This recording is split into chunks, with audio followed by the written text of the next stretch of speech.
Welcome to Learning English, a daily 30-minute program from the Voice of America. I'm Katie Weaver. And I'm Mario Ritter Jr. This program is designed for English learners, so we speak a little slower and we use words and phrases especially written for people learning English. On today's program, Brian Lin reports on a South Korean court's ruling against a man for gaining weight to avoid military service. Jill Robbins and I have a story about militancy in Rohingya camps in Bangladesh. We follow that with tips for writing students, then the lesson of the day. But first, here is Brian. A South Korean court has found a man guilty of purposefully gaining weight to avoid completing required service in the country's military. Seoul's Eastern District Court sentenced the 26-year-old man to 1 year in prison for violating the country's Military Service Act. The Associated Press reports that the court suspended the sentence for 2 years. The court said the man did not appeal the November 13th ruling against him. The court said the man had gained more than 20 kilograms in an effort to get released from a government requirement to serve in the military. South Korea requires all able-bodied men to serve in the military for 18 to 21 months. However, some individuals with health issues can instead perform service in non-military positions. Such service can be carried out at welfare centers or at other approved places within communities. People with serious health problems are not required to serve in the military at all. A health examination in 2017 found the man was physically able to become an active duty soldier while weighing 83 kilograms. But the court said the man received advice that he could get permission to serve a non-military social service position if he was overweight. This led him to start gaining weight. The court said that in 3 physical exams carried out in 2022 and 2023, the man weighed 102 to 105 kilograms, a weight that made him fit for social service. The AP reported it was not clear how the crime was discovered, nor if the man began his military duty before he was tried. The court said only that he had promised to meet his military service requirement. South Korea operates a compulsory military service system to deal with possible military threats from North Korea. But the policy is widely debated in the country. Some critics of the system point to the fact that requiring military service forces young men to suspend their studies or professional careers. South Korea's Military Manpower Administration is responsible for operating the country's compulsory military service system. It says that each year, about 50 to 60 cases of dodging military duties have been reported. The organization notes the most common ways to avoid military duties are to gain or lose large amounts of weight or to not complete necessary medical treatments before physical exams. I'm Brian Lin.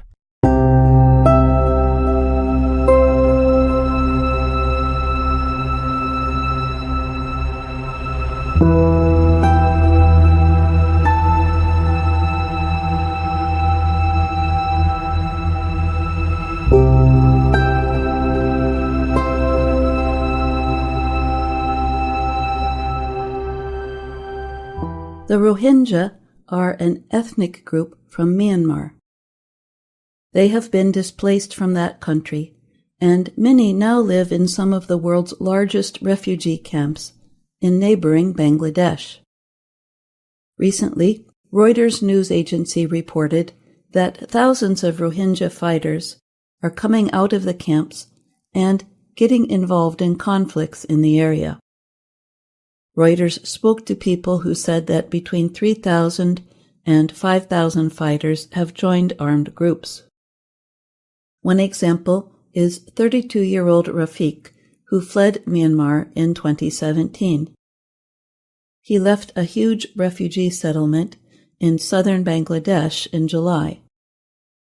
He crossed back into the country that he fled with the goal of fighting in its civil war. Thousands of Rohingya militants like Rafiq have come from camps with over 1 million refugees in Cox's Bazar. Aid agencies and individuals told Reuters that recruitment by militant groups and violence has increased sharply this year. "We need to fight to take back our lands," said Rafiq. He spent weeks fighting in Myanmar before returning after he was shot in the leg. "There is no other way." The Rohingya are mainly a Muslim group. They started fleeing in large numbers to Bangladesh in 2016 because of violence there. The Rohingya are believed to be the world's largest stateless population. However, a rebellion in Myanmar has gained support since the military seized power from democratically elected leaders in 2021. The rebellion involves several armed groups inside the country. Among them are the Arakan Army ethnic militia, which is active in Rakhine State. Now, Rohingya fighters are joining the fight on the side of the military government. Shahab Enam Khan is an international relations professor of Bangladesh's Jahangirnagar University. He said that the two largest Rohingya militant groups are the Rohingya Solidarity Organization, RSO, and the Arakan Rohingya Salvation Army, ARSA. Khan said they do not appear to have a lot of support in the camps in Cox's Bazar. But Khan said dissatisfied refugees could be pulled into militant activities and pushed further into criminal activities that could then involve other countries in the area as well. Rohingya militant Abu Afna took a boat from near the camps to Mongda in western Myanmar during the mid-year rainy season. He said he was housed and armed by the Myanmar military government. "Our main enemy isn't the Myanmar government, but the Rakhine community," Abu Afna said. The military government provided Rohingya with weapons, training, and money, Abu Afna said. It also offered the Rohingya a Myanmar citizenship card. Citizenship is important to the Rohingya because Myanmar has long denied the group citizenship in Myanmar. However, in the refugee camps in Bangladesh, they cannot hold jobs. "We didn't go for the money," Abu Afna said. "We wanted the card, nationality." A UN official and 2 Rohingya fighters said many were forced to fight in the conflict in Myanmar, including children as young as 13. In Rakhine State, militants have struggled to push back the heavily armed and better prepared Arakan Army. But the battle for Mongda has continued for 6 months, and Rohingya fighters said they have slowed the rebel offensive. Bangladesh tried to organize talks between Rohingya fighters and the Arakan army earlier this year, but they did not succeed. Back in Cox's Bazar, there is unrest in the camps. The Rohingya militant groups, the RSO and ARSA, are competing for influence. Fighting and shootings are common. People in the camps are fearful, and the fighting is disrupting humanitarian efforts. John Quinley is director at the human rights group Fortify Rights. He said violence was at the highest level since the camps opened in 2017. The nonprofit group reported that armed groups have killed at least 60 people this year, while capturing and torturing opponents and using threats to try to silence their critics. Wendy McCants is director of the Norwegian Refugee Council in Bangladesh. She warned that money given by international groups for the camps might end within 10 years. She called for refugees to be given the chance to work for a living. If not, there will be many young men without jobs who could join violent groups. Sharat Ullah is a Rohingya man who escaped from Mongda with his wife and 4 children in May. Now they are in the camps at Cox's Bazar. He said he was struggling to get food. The former rice and shrimp farmer said his biggest worry is the safety of his family. We have nothing here, he said. We live in fear. I'm Mario Ritter, Jr. And I'm Jill Robbins.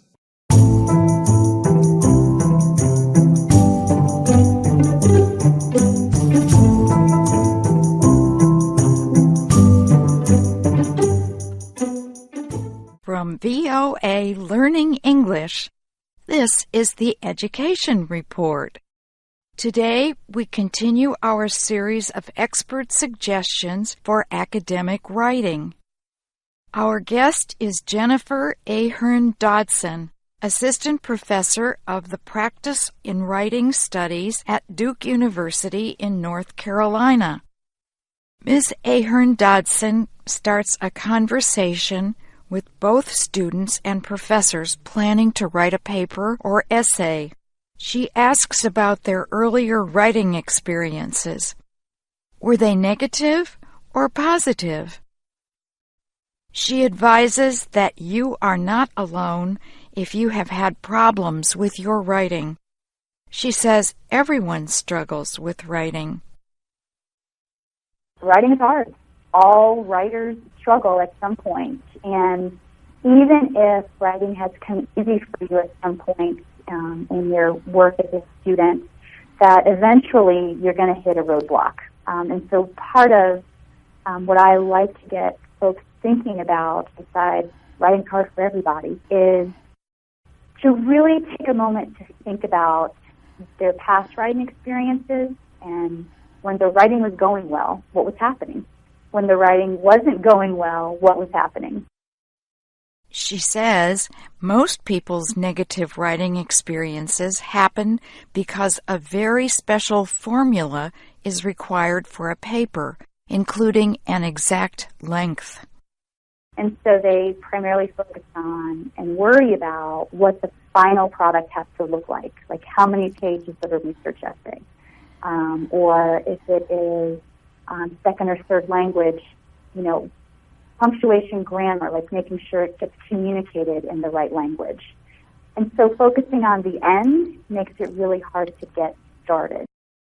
Another problem can arise when the need to do well on a paper is extremely important. Like a timed essay exam or a college application essay or a research paper that is at the end of the semester and it's tied to their entire grade for the class. So worrying about what would happen if they don't do well, like that grade, don't get into college, creates, of course, significant anxiety and that can make it harder to get the writing done. Then she and the people she's helping move to more positive projects. She says usually when writing comes easily, the writers feel they have something important to say. The teacher advises asking yourself questions. What personal understanding of the subject can you bring to your paper? Why is this subject important? For whom is it meaningful? Who will be reading it? Think about who your audience is and what it is that you really want to say to them. What that can do is help you switch the focus from the final product and what it can look like and really more on what you have to offer, your particular perspective. She says that is an important change for all writers. And that's the VOA Learning English Education Report. Coming soon, Jennifer Ahern Dodson talks about doing research, sitting down to write, and sharing your writing with others. I'm Jerry Watson.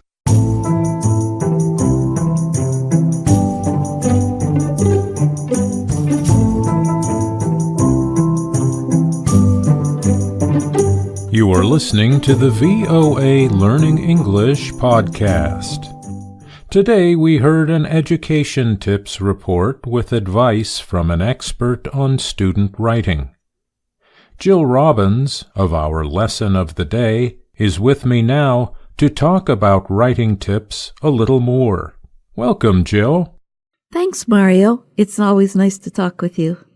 Jill, one word in today's education tips that our listeners might want to know more about is formula. Can you explain how it is being used to talk about writing and why it might be important? Sure, Mario. A formula is a plan for making something with the idea that it will give a useful or correct result. The advisor says that some learners have a bad experience with writing because they are expected to follow a formula. She said, starting with the end in mind makes it harder to get started. Is using a formula not a good way to deal with writing? Well, using a formula can be very useful. A formula might require a piece of writing to be a certain length, 500 words, for example.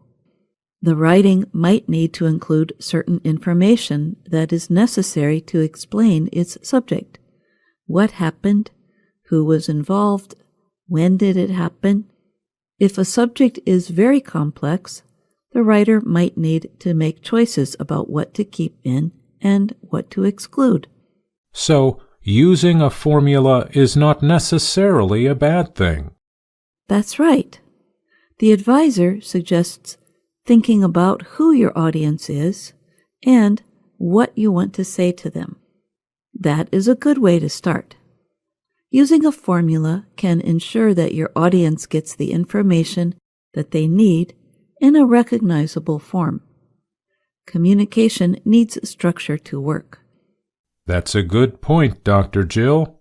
That's all the time we have today. We look forward to talking with you again soon. It's always nice to chat on the podcast. Thanks, Mario. VOA Learning English has launched a new program for children. It is called Let's Learn English with Anna.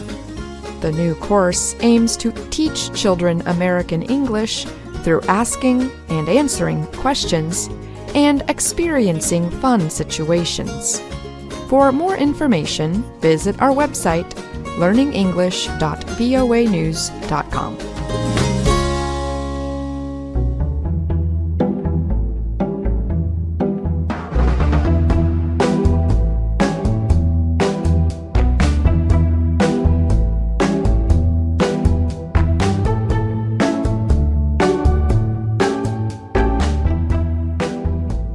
And now it's time for the lesson of the day on the Learning English podcast. My name is Andrew Smith, and I'm joined by Dr. Jill Robbins. Hi, Jill. Hi, Andrew. Our lesson is based on our video series, Let's Learn English. The series shows Ana Mateo in her work and life in Washington, D.C. Here's Ana introducing herself. Hello, my name is Ana Mateo. What do these words have in common? Myself, yourself, himself, herself, oneself, itself, ourselves, yourselves, and finally, themselves. If you said they are pronouns, you are correct. But they are a special kind of pronoun. These pronouns are called reflexive pronouns. And like a mirror, they reflect or refer back to the subject. For example, I can talk about myself, and Jill can talk about herself. And you can talk about yourself, and so on. We're going to hear lots of these pronouns in Lesson 17 of Level 2 of Let's Learn English. In the lesson, Ana and her work colleague Pete have to take care of babies all by themselves. But Ana and Pete don't have any children. That's right, but these are special kinds of babies. Let's find out more. And be sure to listen for the reflexive pronouns. Ana, Pete, I have a new assignment for you. A show on single parents. What is it like for a mother or a father to raise a child by herself or himself? We can interview single parents. They can share their experiences themselves. Yes, but you need to experience parenthood yourselves. Ourselves. Yeah. How do we do that? We're not parents. I asked myself the same question. I said, Katie, how are they going to do that? Then an idea came to me. I will give you the babies. This still seems a little confusing, Jill. How is Ms. Weaver going to give them babies? That's a good question. Professor Bott was asking, wait a minute, is Professor Bott himself, itself, their self, maybe? We don't know often what to call artificial intelligence, so I'm going to say this. Professor Bott was asking the same thing. You may be asking yourself the same thing that I'm asking myself. What is Miss Weaver talking about? I am sure we will find out shortly. Next, let's find out what Ms. Weaver really means by listening to the next part. Here are your babies. Those are bags of flour. No, Pete. For the next 6 days, this is your baby. Here are your instructions. Do not leave your babies alone. A baby cannot take care of itself. And you two must do everything by yourselves. We will meet next Friday. Oh, and the person who does the best research will get an extra day of vacation. Help yourself to a baby. Ah, yes. It's the take care of a baby exercise. Except instead of a real baby, a person has to take care of an object. I remember when I was in high school, we had a teacher who gave students eggs, and they had to carry the egg with them at all times for a week and make sure they never broke the egg. At least bags of flour are stronger than eggs. Yes, but they're also heavier, and in that way, they're more like a real baby. Flour, by the way, is spelled F-L-O-U-R, and it is what we use to make bread. And lots of other goodies. Let's see how Ana and Pete begin to take care of their flour babies. And we should explain that after Anna makes a comment about Pete's baby, he pushes her bag of flour off of the table. And that's why she calls him a monster. And later, Pete throws Anna's bag of flour to her after she forgets it. Okay, let's listen. Pete, look, my baby is organic and whole grain. Your baby is ordinary. Monster! This is a great idea, Ms. Weaver. This is a terrible idea. Speak for yourself, Pete. We need to throw ourselves into the research.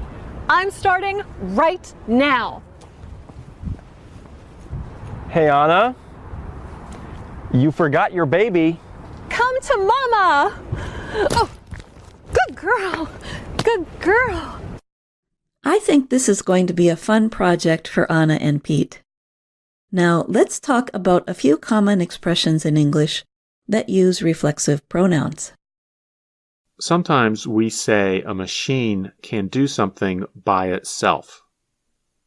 For example, if a computer is programmed in a special way, an artificial intelligence program allows the computer to teach itself.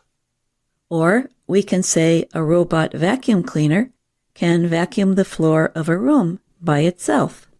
Similarly, a player piano is a special musical instrument that plays songs by itself without a person pressing the keys. We also commonly give advice about people's health, telling them to take care of themselves. That's right. Jill, I know you work hard, and so make sure to take care of yourself too. Thanks, I try to. I started a Tai Chi class last week, you know.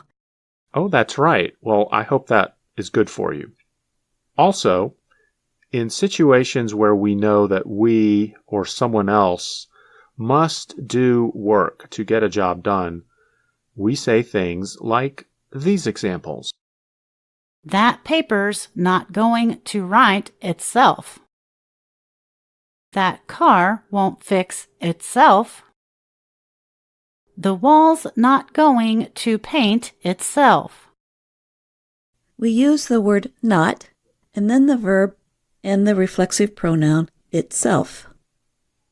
There are lots of things in life we just have to do ourselves. No one else can do them for us. That's right. Like with learning another language. Other people can help us and teach us, but in the end, we have to learn a lot of it ourselves, without other people always helping us. Now, before we finish, we should listen to Professor Bott explain the difference between singular and plural reflexive pronouns. Singular reflexive pronouns end in self. Plural ones end in selves. Anna says, We need to throw ourselves into the research. The subject we is plural, so we must use the plural reflexive pronoun ourselves. Listeners, ask yourselves, do you understand how to use reflexive pronouns? Remember that each lesson of Let's Learn English comes with a lesson plan that you can download for free from our website. The lesson plan for Lesson 17 explains more about reflexive pronouns. So do yourself a favor and look at the lesson plan. Haha, caught that one, Andrew. And remember that you can also find us on Facebook, YouTube, and Instagram. Thanks for listening to the Lesson of the Day. I'm Jill Robbins. And I'm Andrew Smith.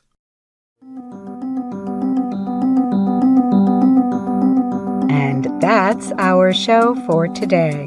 But join us again tomorrow to keep learning English on the Voice of America.